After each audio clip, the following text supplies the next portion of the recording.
Hello guys, welcome back to peak time learners. ഈ വീഡിയോയിൽ August 25, 2024 current അഫയേഴ്സാണ് share ചെയ്യാൻ പോകുന്നത്.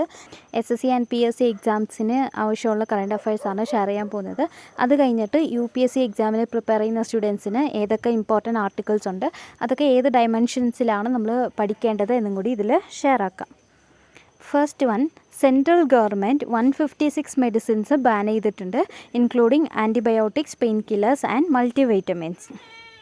Second one, Indian women wrestlers world അണ്ടർ-17 world ചാമ്പ്യൻഷിപ്പിൻ്റെ ഫസ്റ്റ് ടീം ടൈറ്റിൽ വോൺ ചെയ്തിട്ടുണ്ട് in Jordan. Health minister JP Nadda national medical register portal launch ചെയ്തിട്ടുണ്ട് ന്യൂഡൽഹിയിൽ. And ഇത് for the registration of MBBS doctors. Next one, senior IAS officer Govind Mohan has assumed charge as the new Union Home Secretary on August 23rd. Then FSSAI, the Food Safety and Standards Authority of India, directed food product operators to immediately remove all claims regarding A1 and A2 from all packaging of milk and milk products. Cognizant ഇന്ത്യയുടെ managing ഡയറക്ടറിനെ നാസ്കോമിൻ്റെ ചെയർമാനായി appoint ചെയ്തിട്ടുണ്ട്. Union education minister Dharmendra Pradhan ഒരു magazine release ചെയ്തിട്ടുണ്ട്, സപ്നോൻ കി ഉദാൻ. ഇത് ഇന്ത്യയുടെ first national space day ഒക്കേഷനെ ബേസ് ചെയ്തിട്ടുള്ള ഒരു മാഗസീനാണ്. അപ്പോൾ ഇത് ബേസ് ചെയ്തിട്ട് നമുക്ക് ക്വസ്റ്റ്യൻസ് വരാൻ ചാൻസ് ഉണ്ട്. Next one, West Bengal foundation day എല്ലാ ഇയറും ഓഗസ്റ്റ് 24 ആണ് നമ്മൾ സെലിബ്രേറ്റ് ചെയ്യുന്നത്.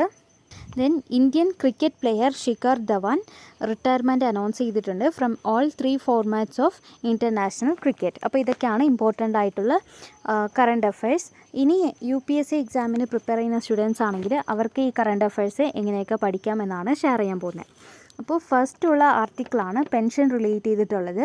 അപ്പോൾ ഇതിൽ ഓൾഡ് പെൻഷൻ സ്കീം എന്താണ്, പിന്നെ ന്യൂ പെൻഷൻ സ്കീം എന്താണ്, new or national pension scheme, പിന്നെ UPS യൂണിഫൈഡ് പെൻഷൻ സ്കീം എന്താണ് എന്നും കൂടി നമ്മൾ പഠിക്കണം. അപ്പോൾ ഇതിൽ ഓൾഡ് പെൻഷൻ സ്കീം എന്ന് പറയുന്നത് 1950 to 2004 വരെ ഉള്ളതാണ് ഓൾഡ് പെൻഷൻ സ്കീം. ഈ ഓൾഡ് പെൻഷൻ സ്കീമിൽ ഓരോ ഫീൽഡിലും ഒരു സ്പെസിഫിക് 10-year പീരീഡ് കാണും. ആ പറഞ്ഞിരിക്കുന്ന പീരീഡ് ഓഫ് സർവീസ് നമ്മൾ കംപ്ലീറ്റ് ചെയ്യണം. കംപ്ലീറ്റ് ചെയ്യുമ്പോൾ നമുക്ക് ലാസ്റ്റ് സാലറി എത്രയാണോ കിട്ടിയത്, ലാസ്റ്റ് സാലറി എത്രയായിരുന്നോ അതിൻ്റെ 50% ഓഫ് എമൗണ്ട് നമുക്ക് റിട്ടയർമെൻറ്റ് കഴിഞ്ഞിട്ട് പെൻഷൻ എമൗണ്ട് ആയിട്ട് കിട്ടും. അപ്പോൾ ഇതിൽ ഈ OPSൽ നമുക്ക് കോൺട്രിബ്യൂഷൻ ഒന്നുമില്ല, കണ്ടീഷനും ഇല്ല. ഒരു സ്പെസിഫിക് പീരീഡ് നമ്മൾ കംപ്ലീറ്റ് ചെയ്താൽ മതി. 50% ഓഫ് ലാസ്റ്റ് ഡ്രോൺ സാലറി നമുക്ക് പെൻഷനായിട്ട് കിട്ടും. ഇത് 2004 വരെയുള്ള സ്കീമാണ്. ഇതിൽ എല്ലാം ഗവൺമെൻറ്റാണ് ലൈഫ് ലോങ് അവർക്ക് ഈ സാലറിയുടെ 50% കൊടുക്കണം എല്ലാ മന്തും. സോ ഇത് ഗവൺമെൻറ്റിന് ഒരു ബേർഡൻ ആണ്. അപ്പോൾ ഇത് റിമൂവ് ചെയ്യാൻ വേണ്ടിയിട്ട് NPS നാഷണൽ പെൻഷൻ സ്കീം ഒരു ന്യൂ പെൻഷൻ സ്കീം അവർ റിലീസ് ചെയ്തിട്ടുണ്ടായിരുന്നു. ഇതിൽ പബ്ലിക്കിനും പാർട്ടിസിപ്പേറ്റ് ചെയ്യാം. ആൻഡ് ഗവൺമെൻറ് എംപ്ലോയീസിന് ഇത് കമ്പൾസറി ആയിട്ടുള്ള സ്കീമാണ്. ആൻഡ് ഇത് ഒരു കോൺട്രിബ്യൂഷൻ ബേസ്ഡ് സ്കീമാണ്. OPSൽ നമുക്ക് കോൺട്രിബ്യൂഷൻ ഒന്നുമില്ല, ബട്ട് NPSൽ നമുക്ക് കോൺട്രിബ്യൂഷൻ ഉണ്ട്. അപ്പോൾ എല്ലാ മന്തും എംപ്ലോയീസിൻ്റെ ഒരു സാലറിയിൽ നിന്ന് അവർക്ക് പറ്റിയ എമൗണ്ട്, ഒരു ചെറിയ എമൗണ്ട് ഇതിന് കോൺട്രിബ്യൂട്ട് ചെയ്യണം. ഇത് മ്യൂച്വൽ ഫണ്ട് പോലത്തെ ഒരു പരിപാടിയാണ്. ഗവൺമെൻറ്റാണ് ഇതെല്ലാം മാനേജ് ചെയ്യുന്നത്. ആൻഡ് ഇങ്ങനെ നമ്മൾ എല്ലാ മന്തും കോൺട്രിബ്യൂട്ട് ചെയ്യുമ്പോൾ 60 ഇയേഴ്സ് ആകുമ്പോൾ നമുക്കിതിൽ നമ്മൾ കോൺട്രിബ്യൂട്ട് ചെയ്ത എമൗണ്ടിൽ നിന്ന് 60% നമുക്ക് എടുക്കാൻ പറ്റും. ബാലൻസ് ഉള്ള 40% പെൻഷനായിട്ട് എല്ലാ മന്തും കുറച്ച് നമുക്ക് എമൗണ്ട്സ് കിട്ടും. ഇതിൽ എംപ്ലോയീസിൻ്റെ കോൺട്രിബ്യൂഷനാണ് ഫുള്ളും, ഗവൺമെൻറ് സൈഡിൽ നിന്ന് കോൺട്രിബ്യൂഷൻ ഒന്നുമില്ല. അതുകൊണ്ട് തന്നെ നമുക്ക് ഒരു അഷ്യോർഡ് എമൗണ്ട് പറയാൻ പറ്റത്തില്ല. ഇത് നമ്മൾ എത്രയാണ് കോൺട്രിബ്യൂട്ട് ചെയ്തേ അത് ബേസ് ചെയ്തിട്ടായിരിക്കും നമുക്ക് പെൻഷൻ കിട്ടുന്നത്. സോ ഇതിൽ ഒരു അഷ്യോറിറ്റി ഇല്ല. അപ്പോൾ ഇതാണ് NPSൻ്റെ ഒരു ഡ്രോബാക്ക്. ഇത് ചേഞ്ച് ചെയ്തുകൊണ്ടാണ് ഗവൺമെൻറ് ഇപ്പോൾ UPS ഇൻട്രൊഡ്യൂസ് ചെയ്തത്, യൂണിഫൈഡ് പെൻഷൻ സ്കീം ഇൻട്രൊഡ്യൂസ് ചെയ്തത്. ഇത് എല്ലാവർക്കും കമ്പൾസറിയാണ്. ഗവൺമെൻറ് എംപ്ലോയീസിന് ഇത് കമ്പൾസറിയാണ്. നോർമൽ പീപ്പിളിന് NPS ആണ് യൂസ് ചെയ്യേണ്ടത്. ഗവൺമെൻറ് എംപ്ലോയീസിന് ഇത് കമ്പൾസറിയാണ്. ഗവൺമെൻറ് എംപ്ലോയീസിന് ഇത് UPSലോട്ട് ചേഞ്ച് ചെയ്യാൻ 1 time ചാൻസ് തരും. സോ അപ്പോൾ NPS to UPS എല്ലാവരും ചേഞ്ച് ചെയ്യണം. ഇതിൽ എല്ലാ മന്തും എംപ്ലോയീസ് അവരുടെ സാലറിയിൽ നിന്ന് 10% കോൺട്രിബ്യൂട്ട് ചെയ്യണം ഫോർ 25 years. 25 ഇയേഴ്സിന് എംപ്ലോയീസിന് സാലറി എത്രയാണോ അതിൽ നിന്ന് 10% കോൺട്രിബ്യൂട്ട് ചെയ്യണം. പ്ലസ് ഗവൺമെൻറ് സൈഡിൽ നിന്ന് അവരുടെ സാലറിയിൽ 18.5% കോൺട്രിബ്യൂഷൻ കാണും. ഇത് ഫിക്സഡ് എമൗണ്ട് അല്ല, ഇറ്റ് മേ ചേഞ്ച്. സോ ഇങ്ങനെ നമ്മൾ 25 ഇയേഴ്സിന് കോൺട്രിബ്യൂട്ട് ചെയ്യണം. 60 ഇയേഴ്സ് കഴിയുമ്പോൾ നമുക്കൊരു 60 ഇയേഴ്സ് ഓഫ് ഏജ് ഒക്കെ ആകുമ്പോൾ നമുക്ക് ലാസ്റ്റ് ഡ്രോൺ സാലറി, ലാസ്റ്റ് ഒരു 12 മന്ത്സിനുള്ള സാലറിയുടെ ബേസിക് പേ എത്രയാണോ അതിൻ്റെ ആവറേജിൽ 50% ഓഫ് എമൗണ്ട് എല്ലാ മാസവും നമുക്ക് പെൻഷനായിട്ട് കിട്ടും. അപ്പം നമ്മൾ 25 ഇയേഴ്സിന് പെർ മന്ത് 10% വെച്ചിട്ട് കോൺട്രിബ്യൂട്ട് ചെയ്യണം. അങ്ങനെ കോൺട്രിബ്യൂട്ട് ചെയ്യുമ്പോൾ ആഫ്റ്റർ 60 ഇയേഴ്സ് നമ്മളുടെ ലാസ്റ്റ് ഡ്രോൺ സാലറി എത്രയായിരുന്നോ അതിൻ്റെ ബേസിക് പേ, അതിൻ്റെ ലാസ്റ്റ് 12 മന്ത്സിൻ്റെ ബേസിക് പേയുടെ 50% നമുക്ക് എല്ലാ മന്തും കിട്ടും. ആൻഡ് ഇത് ഒരു അഷ്യോർഡ് പെൻഷനാണ്. 50% ഓഫ് എമൗണ്ട് കിട്ടുമെന്നുള്ളത് ഒരു അഷ്യോർഡ് പെൻഷനാണ്.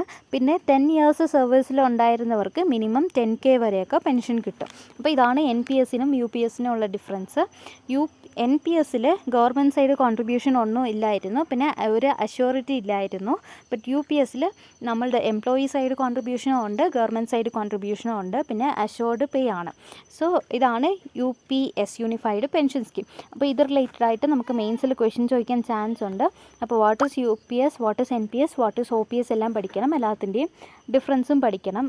പിന്നെ നെക്സ്റ്റ് ഉള്ള ആർട്ടിക്കിളാണ് ലാറ്ററൽ എൻട്രി ബേസ് ചെയ്തിട്ടുള്ളത്. അപ്പോൾ ഈ ലാറ്ററൽ എൻട്രി ഇത് ന്യൂ സ്കീമല്ല, ഓൾറെഡി ഉണ്ടായിരുന്നതാണ്. 2019 ലാറ്ററൽ എൻട്രി ബേസ് ചെയ്തിട്ട് 63 അപ്പോയിൻമെൻറ്റ്സ് ഉണ്ടായിരുന്നു. 2021 31 അപ്പോയിൻമെൻറ്റ്സ് ഉണ്ടായിരുന്നു. അപ്പോൾ ഈ ലാറ്ററൽ എൻട്രി എന്ന് പറയുന്നത് സിവിൽ സർവീസിൽ തന്നെ mid level and senior level പൊസിഷനിലോട്ട് എക്സാംസ് ഒന്നും കണ്ടക്ട് ചെയ്യാതെ എക്സ്പീരിയൻസ് ബേസ് ചെയ്ത് പൊസിഷൻസ് ഫില്ല് ചെയ്യുന്നതാണ് ലാറ്ററൽ എൻട്രി. ആൻഡ് ഇത് 2019 21 ബട്ട് 2024 2 വേക്കൻസിയാണ് ഉണ്ടായിരുന്നത്.